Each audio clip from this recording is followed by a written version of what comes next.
Ассаламу алейкум туғандар, қандайсыздар?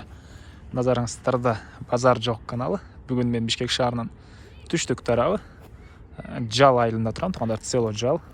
Ушул жерден бир сатылуучу үй бар экен. Азыр сиздерге ошол жөнүндө маалымат бермекчимин. Биринчи болуп баруу жолун түшүндүрөйүн. Азыр мен турган жер Гагарина көчөсүндө турам, туғандар. 8-ci автобустун конечныйинде.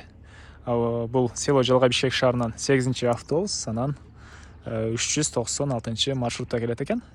Түштүк тарабында Кашкабаш айылы, андан өтүп кетсеңиздер Део Достук, барып Балыклов көчөсүнө жетип бара аласыздар. Жаңы түшүп аткан магистралга.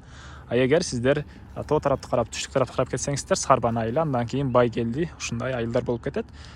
Чыгышыракта Орок жайгашкан, тугандар. Биздин сатылуучу ушул 8-ci автобустун конечныйинен батышты карай Гагарина көчөсү менен түз басып барып, сол тарапка бираз кайрылып Весенняя көчөсүнө жетип, ошо менен дагы батышты карай бираз басканда жайгашкан. Жалпы аралык пешком барсаңыздар бир 6-8 мүнөттөй болот экен. Машинаңыз менен 3 мүнөттө жетип бара аласыздар. Анан сол тарапта 8-ci автобустун конечныйде жайгашкан. Анын арты жагында Жал айылынын мектеби да бар экен. Лайктан басып өз оюңуздарды комментарийге жазып туруңуздар, тугандар.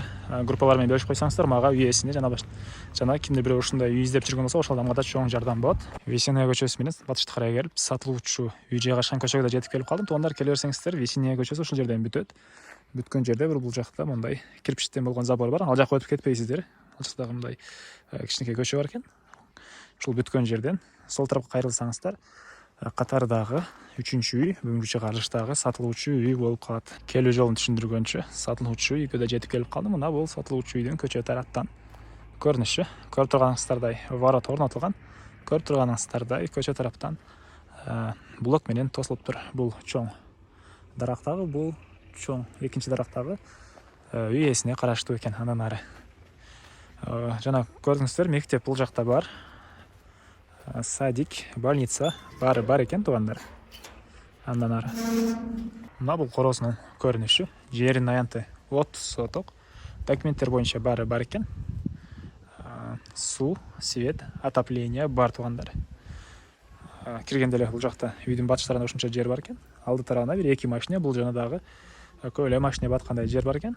Бул жакта бир көмүркана. Бул жакта мондай дагы иттин үйү жайгашкан жер, мындай жерлер бар экен. Азыр сиздерге биринчи болуп үйдүн ички тараптарын көргөзөйүн. Үй жөнүндө айтсак, бышпаган кирпич менен бүтүрүлгөн, узун турасы 9-8. Так. Келели ички тараптарын азыр сиздерге көргөзөйүн, тугандар. Киргенде мындай тамактануучу бир бөлмө бар экен. Кухня. Ошол жерде паровой отоплениянын топкас котел орнотулган. Бул жакта плиталар, бул жерде болсо раковина орнотулуп, сууда чыгарылыптыр, тугандар. Андан ары тамактануучу жер, түзөтсөк коридор. Бул коридордон биз башка бөлмөлөргө өтүп кете алат экенбиз. Оң тарапка кайрылсак, мындай бир бөлмө. Чыгыш тараптан терезе орнотулган. Пол, бардык бөлмөлөрдүн полдору жыгачтан болгон пол экен. Андан ары түзөтсөк, бул жакта мындай зал. Батыш тараптан терезе орнотулган, полдору жыгачтан болгон пол. Дуалдары шпаклевка. Мына ушундай көрүнүштө, тугандар. Андан ары ушул эле бөлмөдөн түзөтсөк, бул жакта дагы бир спальный бөлмө жайгашыптыр. Мынакей, чыгыш тараптан терезе орнотулган. Полу жыгачтан болгон пол, паровой отоплениянын батареялары ар бир бөлмөдө бар экен, тугандар. Андан ары кайра эле коридорго чыгып, оң тарапка кайрылсак, бул жакта дагы бир спальный бөлмө. Батыш тараптан терезе орнотулган, жыгачтан болгон. Мына ушундай көрүнүштө экен. Полу деле жыгачтан болгон пол, тугандар. Мен кайра эле үйдүн короосундагы, тугандар. Бул жакта бир кухня, бул жакта склад бар экен. Анан бул жакта кир жуучу машина жайгашкан жерлер. Оң тарапка кирсек, көчө тараптан киргенге болгон гараж бар экен, тугандар. Бул жакта баня. Андан ары корпусуна чыгып, калган маалыматтарды берейин. Мына бул короосунун көрүнүшү, жана айткандай эле жердин аянты 30 соток туугандар. Оң тарапта мындай навестер бар экен түбүндө. Чакан тапчан. Бул жакта да отункана бар окшойт менин оюмча. Бул жакта деле склад бар экен. Ал жакта мал караганга мал сарайлар, тооккана, мал сарай, дагы летний мал сарай бар экен.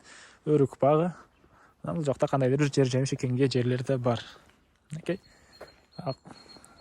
Чек аралар зынтор менен тосулган, кошуналар менен болгон границалар. Так. Өтө эле чоң экен, жетпей атам. Аягына. Бул жакта черешня багы, алма багы, алма бактары да бар экен. Малиналар деле бар экен.